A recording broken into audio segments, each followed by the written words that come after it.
Hello and welcome everybody to the weekly market forecast for Wednesday, May 31st.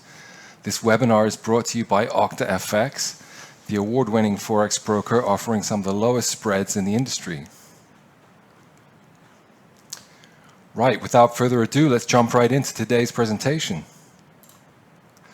First of all, a little housekeeping, a couple of disclaimers. First, we have the risk disclaimer. Trading foreign exchange on margin carries a high level of risk and may not be suitable for all investors. You should not invest money that you cannot afford to lose. Secondly, a hypothetical trading disclaimer.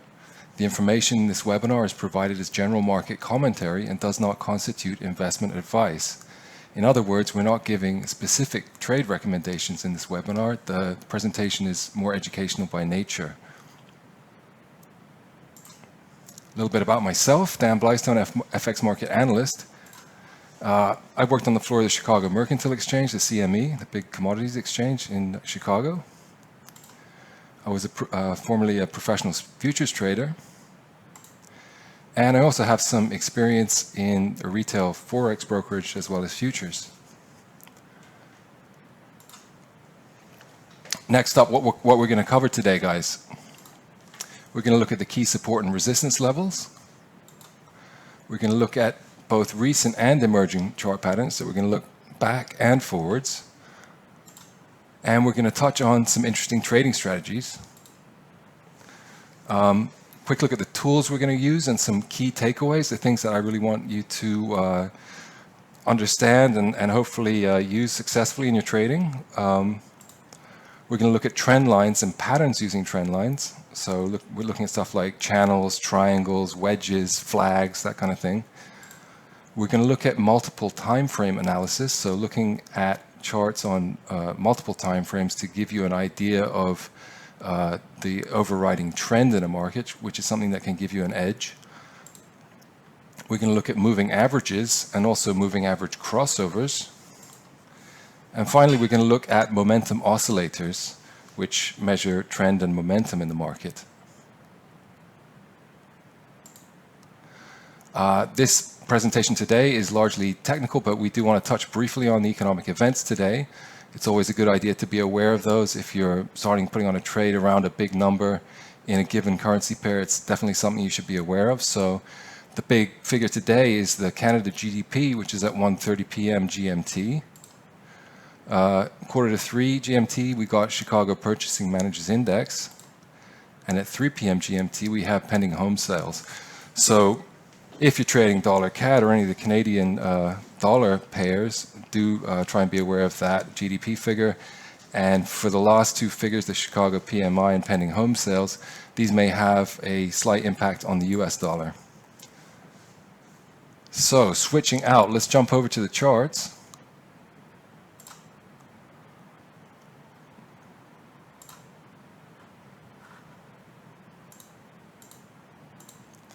A lot of exciting charts to cover today. We're going to start with the big ones, the Euro USD chart, and touch on the major support and resistance levels, what's going on there briefly. As we can see in the chart here, we've got major trendline support to the downside here. We've got the 200 period simple moving average, which is viewed by many analysts as the kind of line in the sand, bullish above it, bearish below it on a given time frame. So you can see that we're trading above it. Bullish indicator. A bullish indicator meaning that it's something that may favor you on the buy side for your buy trades rather than sell trades. Major trend line coming down here. We can see that price broke through it and had a nice fluid move to the upside when it did break through that. I'm going to bring this tool on here. Here we've got horizontal resistance to the upside. It hasn't been able to break through there yet. Horizontal resistance at 113.03 thereabouts. And here's where we're trading right now. Looking at the RSI, the momentum oscillator, the RSI relative strength index is what that stands for, and it's an indicator that measures momentum in the market. We can see that price is right around the overbought, close to the overbought at 70, but it hasn't gone into overbought territory yet. I want to pull up another interesting chart for the euro. I have to scroll over here quickly. It's the Euro USD weekly chart, and some interesting stuff on here. Guys, I think it's really important to look at the longer term time frames. A lot of traders ignore it, and it's something that can potentially give you an edge in the market. Looking at the weekly and the monthly charts, we got some textbook examples of a shooting star pattern here in the Euro weekly chart. And we can see there was, this is a nicer instance of one here. What we see here is this red candle where price opened here, closed lower. And it tells you a lot about the psychology of the market. So what happened? Price opened here. It traded all the way up here. But the buyers didn't have the conviction to stay up there. Sellers came in, overpowered them. And price ended up getting pushed back down beneath where price opened and closed here. So that's a very bearish candle. And it's always good to look for confluence of other indicators in conjunction with seeing that indicator, that candlestick pattern. So even better if you have a moving average where it reached up to, or a trend line, or a Fibonacci level, for example. But it's kind of interesting that we have another shooting star, not quite as good an instance of a shooting star here, because you're really looking for a nice long tail or wick, and it's not such a long one, but it's still an interesting instance of a shooting star here. Price opened here, closed lower. We can see that price traded down already this week, but it's rebounding. So we'll see what happens with that. Chatting with Yochai about this, and you know, he reminded me that we have some big fundamental data coming out later on this week with the non-farm payrolls report on Friday. So that may stir things up in the technical picture. Next up, let's take a look at dollar CAD. Again, as we mentioned, we have that GDP figure coming out later today, which could shake things up. We've got an interesting technical pattern here. We have this well-defined channel looking at the daily chart, and price being confined within these two trend lines. Here I've put up the 200 period moving average and the 100 period moving average. And I wanted to introduce the use of moving averages in addition to looking at trend lines, because actually trading just pure trend line breakouts is pretty difficult. It's a pretty difficult thing. They are useful to look at, but if you can bring in a secondary indicator on top of that, that can help out a lot. And we're going to look at another instance of that on a shorter term Euro chart later today. But yeah, so we can see that we have the moving averages coming together, which indicates a possible imminent trend change. So that's something to look at for later today. Let's see what happens with that GDP figure. Next up, let's look at cable, that is British pound against the US dollar. Here we can see that price is trading below major horizontal resistance at this key psychological 130 level, this area around here. We saw an interest, we're looking at the daily chart again, we saw an interesting crossover here with the 50 crossing above the 200 period simple moving average, a bullish indicator. And looking at RSI, we don't have much confluence down there. We're actually showing slowing momentum on the RSI. Next up, let's take a look at the euro against the New Zealand dollar. Right, now, so we have a nice upward channel here, pretty well defined to the upside and to the downside. And I'm looking at this again in conjunction with what's going on with the moving averages, indicating a potential trend change. So let's take a look at what's going on here. We've got the 200 period here. In this instance, I'm looking at the 100 period moving average, which is also an simple moving average, which is also an interesting one to look at. And we've got a bullish crossover here. So what's the takeaway from that? Well, that's telling us that, you know, there's on the daily time frame, there's potentially a bullish move imminent. And how you might use that is in the context of this moving average crossover, you might be more inclined to favor a bounce off of this support down here. And if this this upward trend continues to get stronger, you may favor a breakout above this. So you might be favoring trades on the long side based on what we're seeing with the moving averages there. Next up, let's take it gold, the yellow metal. Interesting instance of a bearish moving average crossover here. This would have been a great one to catch. You can see there was a massive down move on the daily chart from here all the way down to here. And since then, we see price confined within a well-defined channel here. And again, we've seen the moving averages come together with the 50 crossing the 200 again here, indicating bullish momentum in gold. So we'd be favoring a bounce off the lower trend line if that happens, or a potential breakout to the upside here. I pulled up the MACD. That's the moving average convergence divergence indicator. It's another momentum oscillator. This one actually dates back all the way to 1950s, believe it or not. And what the MACD is telling us here is we can see the MACD histogram, which is these lines here, and it's moved from negative into positive, which is a bullish indicator. So definitely the picture's looking technically bullish in gold.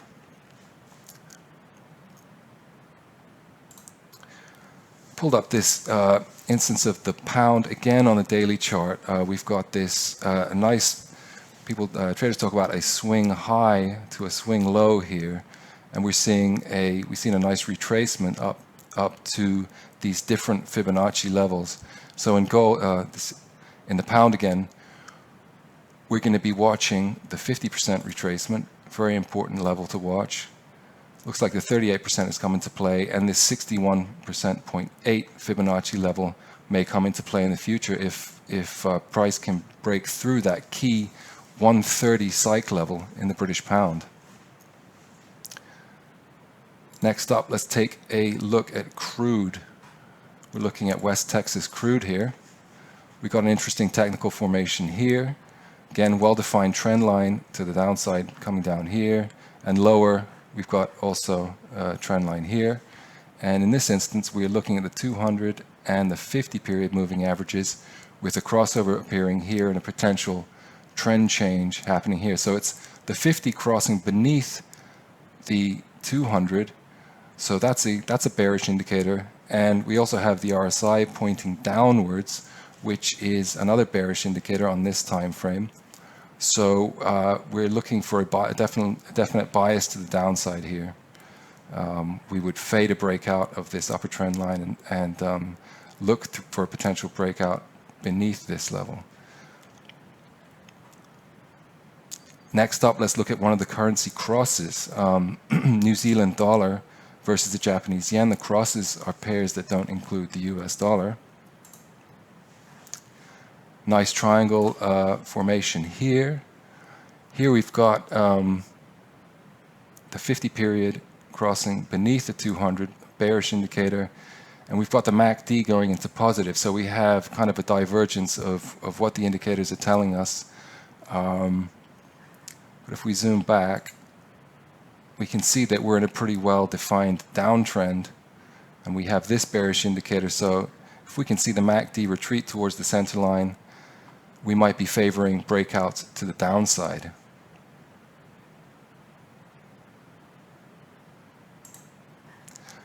I mentioned that we would look back, not just forward, and look at some trades that or some patterns that occurred in the recent past. And here's an interesting instance in the euro against New Zealand dollar on the hourly chart. A good one for the more high-frequency traders out there.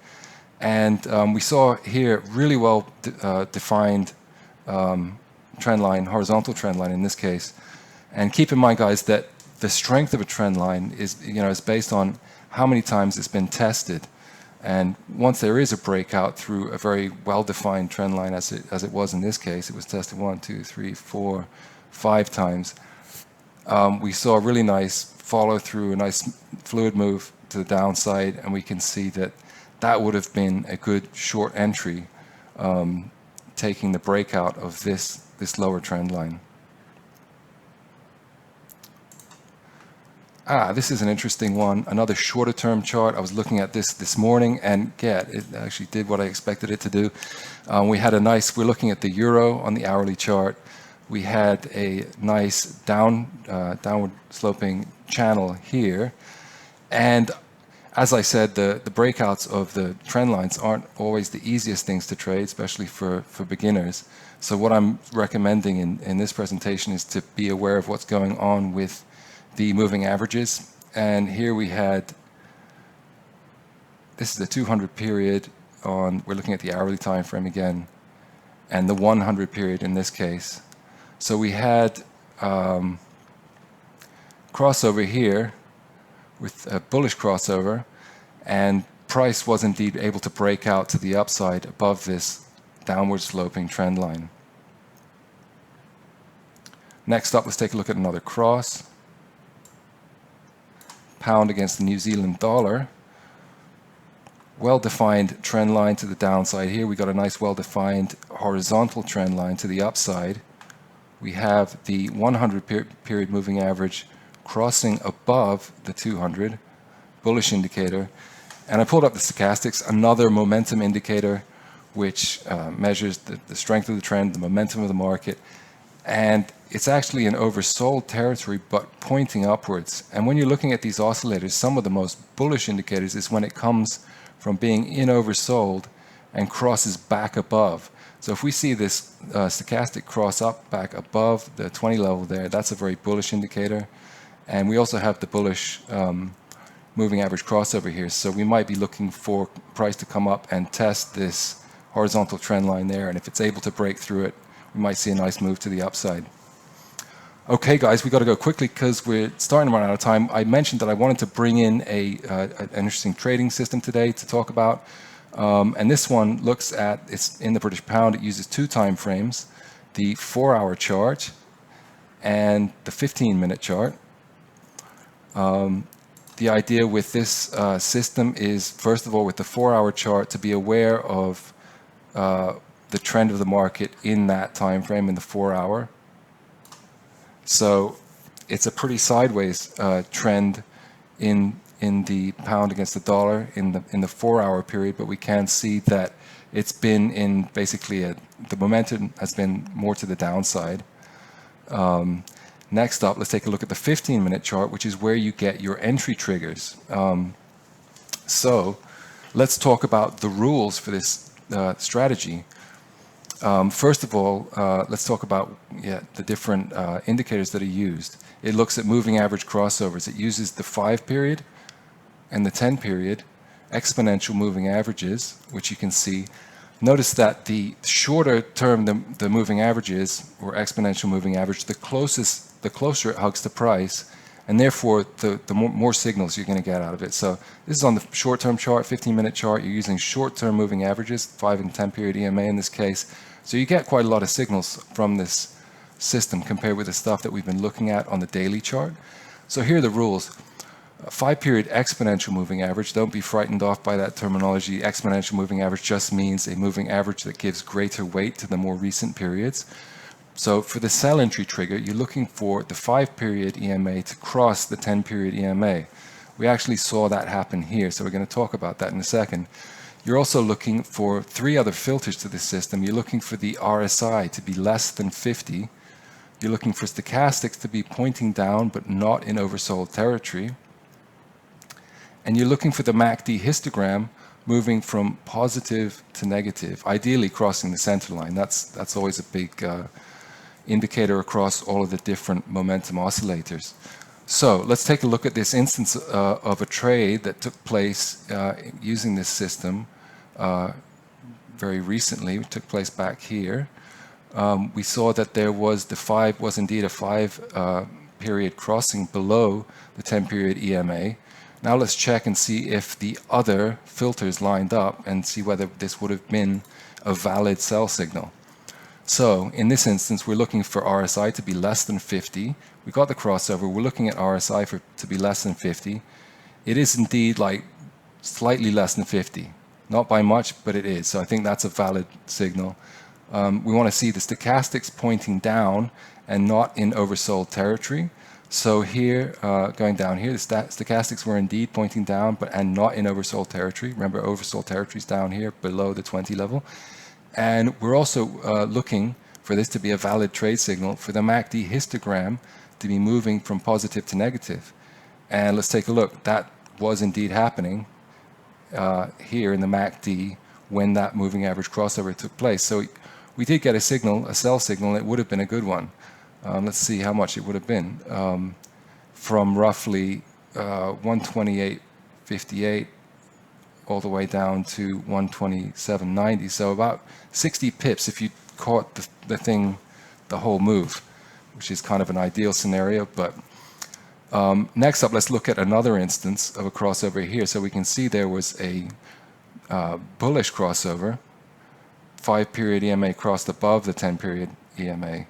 Let's see if all the other filters lined up. So it's the inverse for the buy entry. So if you're looking for a buy entry, you're looking for the RSI to be greater than 50. Let's take a look at whether the RSI was indeed greater than 50. And it looks like it wasn't. So that would make that an invalid signal. But let's see if the other things lined up, just for drill. Stochastics pointing down and not in oversold territory. Stochastics are down here. Stochastics were, it would be the inverse. So we're looking for stochastics to point up and not in oversold territory. So stochastics were pointing up and not in oversold territory. And we're also looking for MACD histogram to be moving from positive to negative. So in this case, we'd be looking for MACD to be moving from negative to positive.